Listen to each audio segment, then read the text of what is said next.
Այն լծակները, որ մեր ձեռքին կա, հերթով լուծարեցին։ Հիմա եկել են հասել են ուր, այսօր ասում են եկեղեցին լուծարեք, պետք չի այդ եկեղեցին ձեզ։ Եկեղեցին պետք չի, հայի ինքնությունը պետք չի։ Հայը մոտիվացիա պետք է ունենա ինչի համար է ինքը ապրում։ Նայեք, մեր մոտիվացիան դա էր, չէ, որ տարիներ շարունակ մենք Արևմտյան Հայաստան, հայրենիք,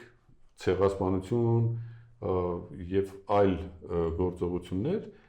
մեզ մոտիվացնում էր, որ քրիստոնեական երկիր, որպես քրիստոնյա առաջի երկիր, այդ մեր մոտիվացիաներն է, որ ազգը ապրում է դրանով։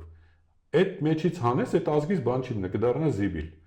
Հիմա սրանք զիբիլի կողմնակից են, ուզում են զիբիլ սարքեն ազգին։ Այդ զիբիլն էլ ինչ կապ ունի, որ դե է տարածված։ Ստեղ կլինի, այնտեղ կլինի, ինչ կապ ունի։ Եթե Արարատը մեր համար այլևս մոտիվացիա չի,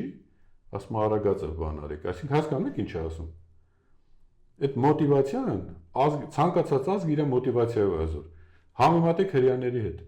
Հрьяաները իրենց ցեղասպանությունը մոտիվացրեցին եւ սարքեցին երկիր, պետություն սարքեցին, հզորացան, հավաքվեցին դրա շուրջ։ Մենք մեր մոտիվացիան ոչնչացնում ենք, ասում ենք պետք չի։ Ցեղասպանության մասին պետք չի խոսալ,